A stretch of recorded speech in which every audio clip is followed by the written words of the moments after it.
तीर्थंकर अरहंत प्रभु वीतराग भगवान स्वीकारो मेरी वंदना भवतारक जलयान परमेष्टि की वंदना शमन करे भवताप स्मरण मनन से चेतना जागे अपने आप। श्रद्धालु जिज्ञासु श्रोताओं, महापुरुषों का सुनो चरित्र और जीवन अपना करो पवित्र। इस श्रृंखला में आज हम बात करेंगे आर्य सुहस्ती की। आर्य सुहस्ती जिन्होंने 30 वर्ष की उम्र में दीक्षा ली थी, 24 वर्ष तक ये सामान्य साधु जीवन में रहे और उसके बाद आचार्य पद पर प्रतिष्ठित हुए और 46 वर्ष तक इन्होंने आचार्य पद पर रह करके खूब जिन शासन की जाहो जलाली की। इनके उपदेश से प्रभावित होकर के बहुत सारे लोग संयम के मार्ग पर आगे बढ़ गए। कईयों ने अपनी आत्मा का कल्याण किया। इस प्रकार से सुहस्ती जिन्होंने 70 वर्ष तक चारित्र पर्याय का पालन किया, इनका गृहस्थ का गोत्र जो था वो वाशिष्ठ था और लगभग 100 वर्ष की आयु में इनका देवलोक गमन हुआ था। जब आर्य सुहस्ती विचरण कर रहे थे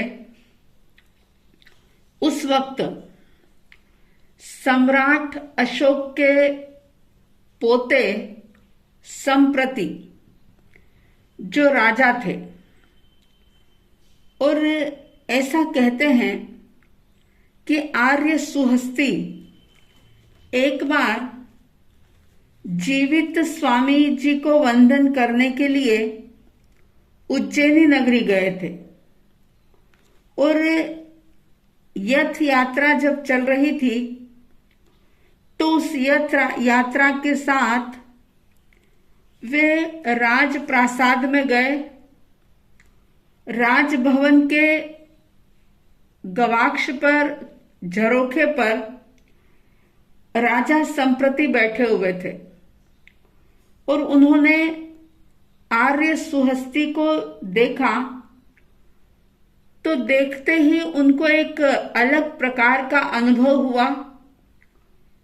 भीतर में एक अलग प्रकार की फीलिंग हुई और उन्होंने ये सोचा, उनको ऐसा लगा कि मैंने कहीं ना कहीं इनको देखा है। कहाँ देखा, कब देखा, ये याद नहीं आ रहा, लेकिन सोच रहे हैं कि इनको मैंने कहीं ना कहीं देखा है। और ऐसे दिमाग पर जोर लगाया, ऊहापोह किया, तो ऐसा करते करते राजा संप्रति को जाति स्मरण ज्ञान हो जाता है।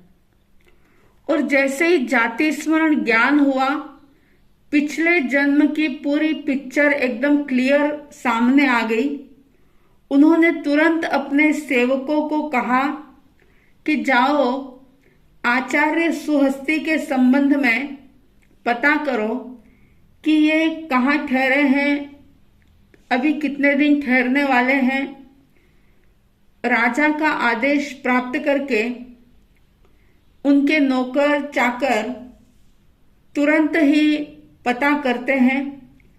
आचार्य सुहस्ती जिस स्थान पर ठहरे थे वहां का पता मिलते ही राजा संप्रति तुरंत ही उनकी सेवा में पहुंच जाते हैं। उस स्थान पर पहुंच जाते हैं जहां पर आर्य सुहस्ती ठहरे हुए थे। सुहस्ती आचार्य का उपदेश सुनते हैं और आचार्य श्री जी से इन्होंने एक प्रश्न किया कि भगवान, अगर कोई सामान्य रूप से धर्म का पालन करे, शुभ क्रिया करे, तो उसका फल क्या होता है? तो आचार्य सुहस्ती कहते हैं कि आत्मबोध के बिना, यानी पूर्णतया सम्यक दर्शन प्राप्त किए बिना जो भी धर्म क्रिया होती है उससे पुण्य का बंध होता है और पुण्य का फल जो है वो राजा आदि पद प्राप्त होता है। उससे देवलोक में देव बनते हैं और भी सारे अनुकूल संयोग, अनुकूल वातावरण मिलता है। संप्रति आचार्य सुहस्ती की सेवा में बैठते हैं और उनसे पूछते हैं कि भगवान, क्या आप मुझे पहचानते हैं? आपको पता है मैं कौन हूं? आचार्य सुहस्ती भी बड़े ज्ञानी थे। उन्होंने अपने ज्ञान के उपयोग से संप्रति के पूर्व जन्म का पूरा वृत्तांत जान लिया और उन्होंने कहा कि हाँ, तुम मेरे परिचित हो। इससे पहले के भाव में तुम मेरे शिष्य रहे हुए हो। और जब ये बात हुई तो संप्रति आचार्य श्री जी के मुखारविंद से 5 अणुव्रत धारण करते हैं। 83 जीवों की चलते फिरते जो जीव हैं उनकी हिंसा का त्याग करते हैं और खूब धर्म का प्रचार प्रसार करते हैं। अब आपके मन में भी एक सवाल होगा, जिज्ञासा होगी कि आखिर संप्रति पिछले जन्म में कौन थे? तो इतिहास में इस प्रकार का वर्णन आता है कि सुहस्ती आचार्य जब विचरण कर रहे थे, सुहस्ती आचार्य संप्रति के पिछले जन्म की बात बताते हुए उनसे कहते हैं कि हे राजन, तुम्हारे इस जन्म के पहले की एक बात है कि विचरण करते हुए मैं अपने शिष्यों के साथ कौशाम्बी नाम की नगरी में गया था और उस समय उस कौशाम्बी नगरी में दुष्काल का प्रकोप चल रहा था। इसलिए सामान्य जो थे लोग, उनको भोजन नसीब नहीं होता। भोजन मिलना तो बहुत दूर, लेकिन अन्न के दर्शन भी उन लोगों के लिए दुर्लभ हो गए थे, मुश्किल हो गए थे। लेकिन साधु संतों के प्रति लोगों में प्रगाढ़ अगाध श्रद्धा थी और भक्ति के कारण से श्रद्धालु गृहस्थ साधुओं को तो पर्याप्त मात्रा में भोजन प्रदान करते थे, लेकिन बहुत सारे गरीब लोग, भिखारी, जिनको भोजन नहीं मिलता था। सुहस्ती संप्रति राजा के पिछले जन्म का वृत्तांत सुना रहे हैं और कह रहे हैं कि उस समय कौशाम्बी नगरी में जब मेरे शिष्य भिक्षा के लिए गए, गोचरी के लिए गए, किसी गृहस्थ के घर में प्रवेश करते हैं तो उनके पीछे पीछे एक दीनहीन दरिद्र, एक बहुत ज्यादा भूखा भिखारी, जिसको अच्छे शब्दों में भिक्षुक भी कह सकते हैं, ऐसा भिखारी भी उस घर के अंदर चला जाता है। अब वो जो घर का मालिक था, गृहस्थ था, उसने साधुओं को तो पर्याप्त मात्रा में भोजन पानी आदि दिया, लेकिन उस भिखारी को उसने कुछ नहीं दिया। अब वो जो भूखा भिखारी था, वो भूख से इतना ज्यादा तड़फ रहा था कि वो साधुओं के पीछे पीछे चलने लगा और उनसे कहता है कि बस मुझे और कुछ नहीं चाहिए, आपके पास जो भोजन है वो मुझे दे दो। साधुओं ने उससे कहा कि भाई देखो, हम साधु हैं और साधु के आचार के अनुसार हम किसी भी गृहस्थ को अपने पात्र में से भिक्षा नहीं दे सकते। तो भूख से पीड़ित वो भिखारी जो था, वो सुहस्ती के शिष्यों के साथ साथ चलते चलते आचार्य सुहस्ती तक पहुंच गया। आचार्य सुहस्ती ये बात संप्रति राजा को बता रहे हैं कि वो भिक्षुक मेरे पास आ गया और मुझसे उसने भोजन की याचना की। तब मैंने ज्ञान उपयोग से देखा और मुझे ये पता चला कि ये देह छूटते ही ये भिक्षु अगले जन्म में जिन शासन का बहुत प्रचार और प्रसार करने वाला होगा। ज्ञान उपयोग से ये बात देखी तो उन्होंने उस भिखारी से कहा कि यदि तुम दीक्षा ले लो, यदि तुम साधु जीवन स्वीकार कर लो, तो हम तुम्हें तुम्हारी इच्छा के अनुसार पूरा भोजन दे देंगे, जितना तुम्हें चाहिए उतना भोजन हम तुम्हें दे देंगे। वो भिखारी विचार करता है कि मैं जिस तरह का दुख झेल रहा हूं, एक एक दाने के लिए, एक एक कण के लिए मैं तरस रहा हूं। मेरी अभी जो दीनहीन अवस्था है, जो दुख है, उसके कंपैरिजन में साधु का दुख तो कुछ भी नहीं है। साधु जीवन के कष्ट तो मेरे इस कष्ट के सामने कुछ भी नहीं है। तो वो दीक्षा लेने के लिए तैयार हो जाता है और जैसे उसने दीक्षा ली कि वो संतों के पात्र में जो भोजन था उसका भी अधिकारी बन जाता है। संप्रति को आचार्य सुहस्ती ने उसकी इच्छा के अनुसार भरपेट आहार करवाया।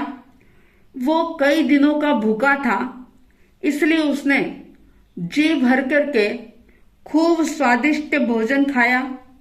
लेकिन एक निमित्त बनता है, रात्रि के समय में उस नवदीक्षित साधु, जो कि भिखारी से साधु बना था, उस साधु के पेट में बहुत दर्द होता है, पेट की पीड़ा होती है और उसी रात उसकी मृत्यु हो जाती है। और वही भिखारी बना हुआ साधु मृत्यु को प्राप्त करके सम्राट अशोक के बेटे कुणाल के यहां पुत्र के रूप में जन्म लेता है।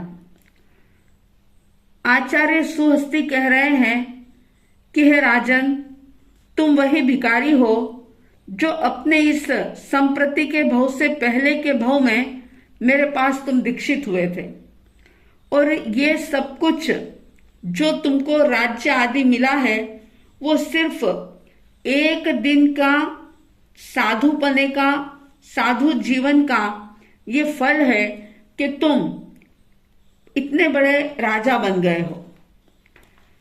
संप्रति बहुत प्रसन्न होते हैं क्योंकि जाति स्मरण ज्ञान से उन्होंने भी अपना पिछला जन्म देख लिया था।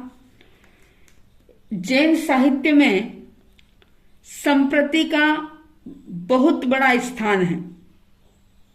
जैसे संप्रति के दादा सम्राट अशोक को बौद्ध साहित्य में स्थान दिया गया, इसी तरह से जैन साहित्य में सम्राट संप्रति का बड़ा ही महत्वपूर्ण स्थान है। राजा संप्रति, जिन्होंने आर्य सुहस्ती से प्रतिबोध प्राप्त किया और उसके बाद उन्होंने सिर्फ भारत में ही नहीं लेकिन अनेक अनार्य प्रदेशों में भी अपने अधिकारियों, कर्मचारियों और सैनिकों को भेजा, और इसलिए भेजा कि वहां जाकर के वो जैन धर्म का प्रचार प्रसार कर सके। उनको श्रावकों के वेश में भेजा, जैसे श्रावक जब सामयिक करते हैं तो उनकी एक प्रॉपर वेशभूषा होती है जो साधु की वेशभूषा से मिलती जुलती होती है। ऐसी ही वेशभूषा में उन्होंने बहुत सारे सैनिकों को, कर्मचारियों को दूर दूर देशों में जैन धर्म के प्रचार प्रसार के लिए भेजा, और उन लोगों ने भी इतना अच्छे से प्रचार किया कि बहुत सारे लोग जैन धर्म प्रेमी बन जाते हैं। संप्रति के कर्मचारी जो श्रावकों के वेश में गए थे, वो वेश दिखने में बिल्कुल साधु के वेश जैसा था। वहां अनार्य जनता को उन्होंने श्रावक के कर्तव्यों का किस प्रकार से पालन किया जाता है, श्रावक के कर्तव्य क्या होते हैं, ये सारी बातें बताई, और श्रमण का यानी साधु का क्या आचार होता है उससे भी उनका परिचित करवाया, ताकि अनार्य देशों में भी जैन संतों का आसानी से विचरण हो सके और वे जिन शासन की प्रभावना अनार्य देश में जाकर के भी कर सके। उसके बाद राजा संप्रति ने आचार्य सुहस्ती से प्रार्थना की कि आप अपने कुछ शिष्यों को अनार्य भूमि में धर्म के प्रचार प्रसार के लिए भेजो, और आर्य सुहस्ती ने अपने शिष्यों को उस क्षेत्र में भेजा। वहां के लोगों को जैन धर्म के प्रति पूरी आस्था और श्रद्धा से भीगा हुआ देखा तो संतों को बड़ा हर्ष हुआ, खुशी हुई, और इस प्रकार से आर्य देश की तरह अनार्य देश में भी साधु आराम से विचरण कर सके, ये संप्रति राजा के कारण से संभव हो पाया। अनार्य देशों में संतों ने भी खूब प्रचार प्रसार किया, और इस प्रकार से वापिस सुहस्ती आचार्य की सेवा में वे साधु पहुंचते हैं, और अनार्य प्रदेशों के निवासी जो थे उनकी जो जैन धर्म के प्रति आस्था थी, श्रद्धा थी, उसका सारा विवरण वे सुहस्ती आचार्य को सुनाते हैं, जिसे सुनकर के आचार्य सुहस्ती बहुत ही प्रसन्न होते हैं। अब एक और बड़ा ही अद्भुत प्रसंग आचार्य सुहस्ती के जीवन से ही जुड़ा हुआ है। ऐसा कहते हैं कि आचार्य सुहस्ती के बहुत सारे शिष्य थे, खूब ज्ञानी ध्यानी विद्वान शिष्य थे इनके। तो एक बार फिर से ये विचरण करते हुए बहुत समय के बाद उज्जैनी नगरी में पधारते हैं, और वहां पर उज्जैनी नगरी के बाहर एक उद्यान के अंदर रुकते हैं। उद्यान में जब वे रुके तो उन्होंने अपने 2 साधुओं को वहां रहने वाली एक श्रेष्ठी महिला जो बहुत ही समृद्ध थी, उसके पास अपने 2 साधुओं को भेजा और उससे किसी स्थान पर ठहरने की आज्ञा मांगी। भद्रा ने बड़ी श्रद्धा के साथ उन दोनों साधुओं को वंदन किया और उनसे पूछा कि आप किस प्रयोजन से यहाँ पर आए हैं।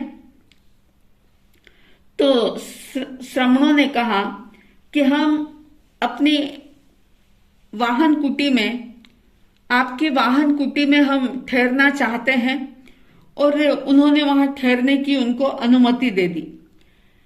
आचार्य सुहस्ती जो थे वो उद्यान में भी रुक सकते थे, लेकिन उन्होंने अपने ज्ञान के योग से देखा था, ज्ञान बल से देखा था कुछ अद्भुत घटना घटने वाली थी।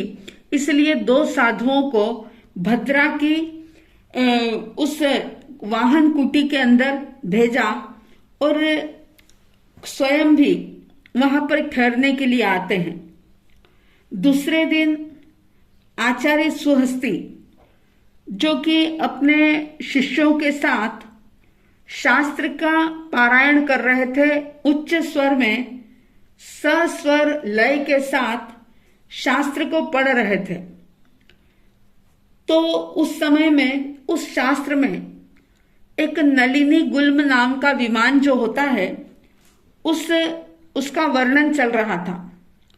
उस समय में उस भवन की 7वीं मंजिल पर सोए हुए भद्रा माता के बेटे, जिनका नाम अवंती सुकुमाल था, उन्होंने मुनिराज के शब्द उनके कानों में पड़ते हैं और बिल्कुल सुमधुर ध्वनि थी, सुमधुर स्वर थे, तो वो बहुत ज्यादा उससे प्रभावित होते हैं और अवंती सुकुमाल आचार्य सुहस्ती के स्वर को खूब ध्यान से बिल्कुल एक चित्त होकर के सुनने लग जाते हैं। उनका वो शब्द, उनका वो स्वाध्याय करने का जो तरीका था वो इतना सुंदर था, इतना कर्णप्रिय था कि उसे और अधिक सुनने और समझने की जिज्ञासा अवंती सुकुमाल के मन में पैदा हुई और उसी उत्कंठा से प्रेरित होकर के वे मंत्र मुग्ध हुए अपने महलों से नीचे उतरते हैं और आचार्य सुहस्ती के सामने आकर के खड़े हो जाते हैं और बड़े ध्यान से उनके पाठ को सुनते हैं। पाठ को सुनकर के अवंती सुकुमाल के मन में एक उथल पुथल सी मच जाती है। उनको धीरे धीरे ऐसा लगने लग जाता है कि पाठ में जो वर्णन किया जा रहा है जिन सुखों का, वो कहीं ना कहीं मैंने भी महसूस किए हैं और थोड़ा सा जोर लगाते हैं अपनी मेमोरी पर कि एकदम से उनको भी जाति स्मरण ज्ञान हो जाता है और अवंती सुकुमाल ने आचार्य श्री के पास पहुंच करके उनको भक्ति के साथ वंदन किया और कहा कि भगवान, मैं ये इस घर की मालकिन जो भद्रा है उनका मैं बेटा हूं और आपका ये पाठ सुनकर के मुझे जाति स्मरण ज्ञान हो गया है। मैं अपने इस जन्म के पहले नलिनी गुल्म नाम के विमान में एक देव था और अब मैं इस जीवन में ऐसा कुछ करना चाहता हूं कि मुझे दूसरी गतियों में न जाना पड़े। मैं फिर से उस देवलोक के नलिनी गुल्म विमान में उत्पन्न होना चाहता हूं। मैं आपके पास श्रमण जीवन स्वीकार करके फिर से उसी देवलोक में जाने की चाहत रखता हूं। कृपा करके मुझे आज्ञा दो।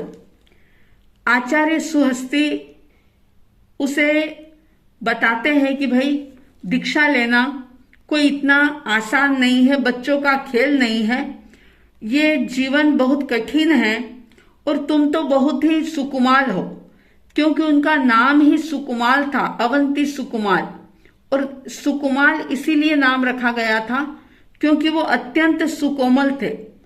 आचार्य सुहस्ती उनसे कहते हैं कि देखो, लोहे के चने चबाना और अग्नि में खड़ा रहना ये फिर भी हो सकता है, लेकिन जिनेश्वर परमात्मा के द्वारा प्ररूपित जो श्रमण आचार है उसका पालन बहुत कठिन है, बहुत मुश्किल है।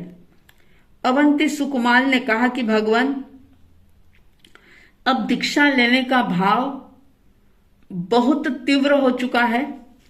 मैं किसी भी हाल में संयम अंगीकार करना चाहता हूं और साधु समाचारी के अनुसार मैं निरतिचार श्रमण धर्म का पालन कर सकूंगा या नहीं कर सकूंगा, लंबे समय तक नहीं कर सकूंगा।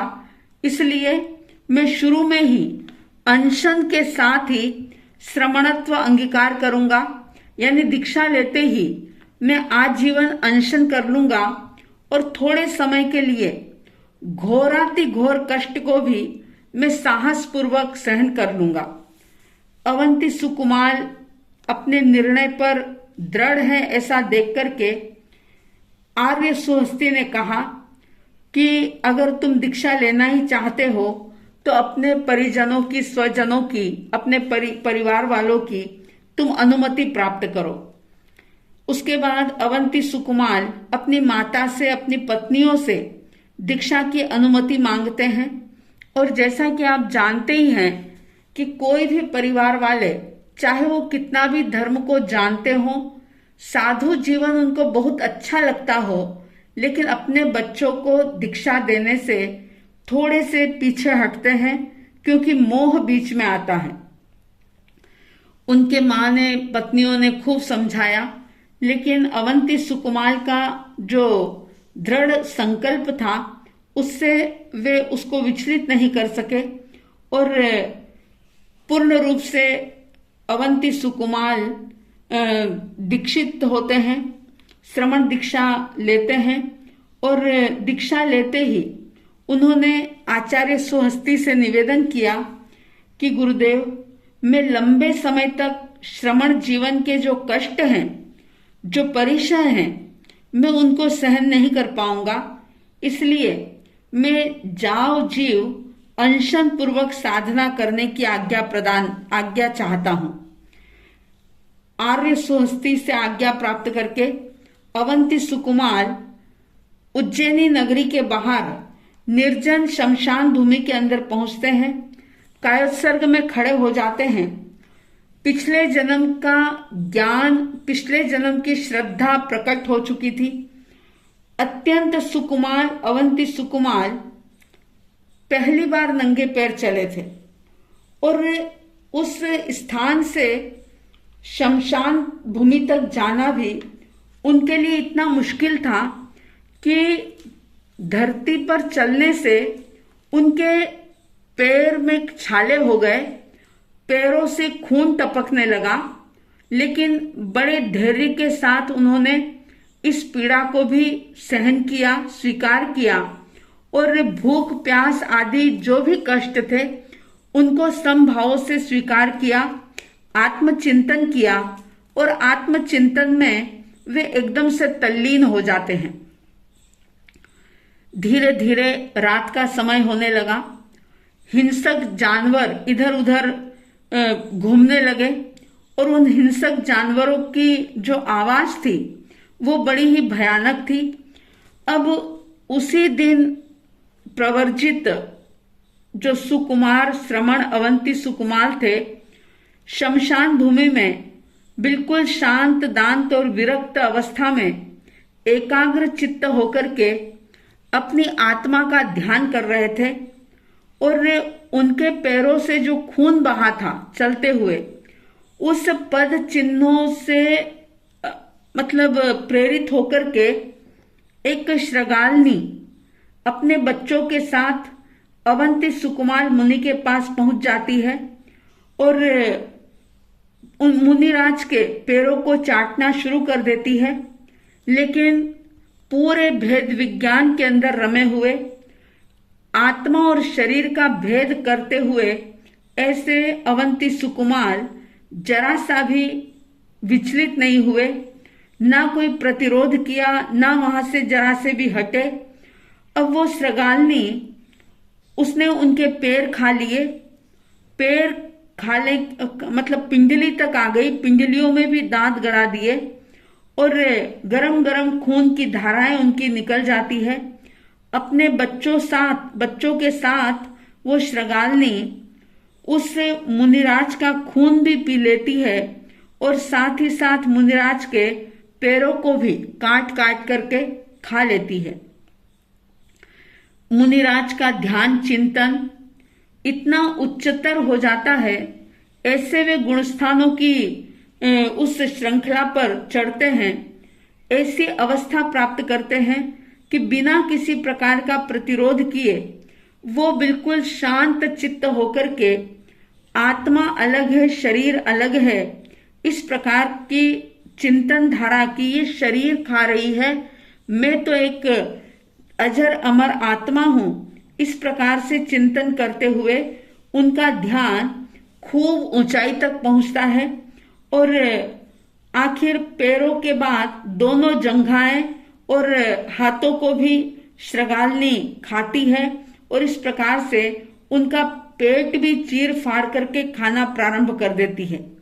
मुनि ने भी अपने आत्मचिंतन को और ज्यादा शुभतम बनाया और वे समाधि पूर्वक अपने प्राणों का त्याग करते हैं और अपने इच्छित लक्ष्य जो उनका था नलिनी गुल्म विमान में देव रूप में जन्म लेते हैं। जब दूसरे दिन सुहस्ती आचार्य से ये सारा वर्णन, ये सारा वाकया जो अवंती सुकुमार के साथ हुआ था उनकी भद्रा माता सुनती है और उनकी पत्नियां सुनती है तो उनको भी वैराग्य होता है और वे भी सभी एक साथ श्रमणी धर्म की दीक्षा ग्रहण कर लेती है, साध्वी बन जाती है। और इस प्रकार से अवंती सुकुमार के एक पुत्र जिन्होंने जिस स्थान पर अवंती सुकुमार का शरीर उस श्रृगालिनी ने खाया था, जिस स्थान पर उनका देह त्याग हुआ था, उसी स्थान पर मतलब उनके मरण स्थान पर उन्हीं के बेटे ने एक विशाल देवकुल का यानी मंदिर का निर्माण करवाया जो आगे चलकर के महाकाल के नाम से जाना जाने लगा।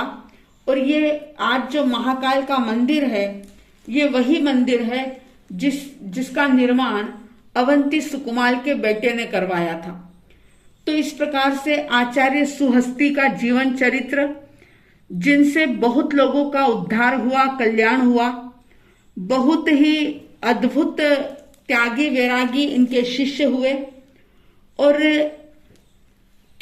आचार्य सुहस्ती स्वयं अपने उस अवंती सुकुमार शिष्य की अलौकिक उसके साहस की, अद्भुत त्याग की, वैराग्य की खूब तारीफ करते हैं। और आप कल्पना कर सकते हैं कि ऐसे त्याग वैराग्य की उस समय में लोगों के अंदर कैसी प्रभावना हुई होगी, लोग कितने ज्यादा उनसे प्रभावित हुए होंगे। तो ऐसे आचार्य सुहस्ती जिन्होंने पूरे 100 वर्ष की आयुष्य पूरी की और उन्होंने अंत समय में अनशन संथारा करके अपना देह त्याग किया, उनका देवलोक गमन हुआ। इस प्रकार से आर्य सुहस्ती का ये जीवन परिचय संपन्न होता है। आप हम सब उनके त्याग वैराग्य और उनके द्वारा दिए गए ज्ञान के माध्यम से किस प्रकार से उनके शिष्यों ने अपने कर्मों की निर्जरा की, हम भी कर्म निर्जरा के क्षेत्र में आगे बढ़े। इन्हीं शुभ मंगल भावनाओं के साथ जय प्रभु महावीर, जय गुरु आनंद।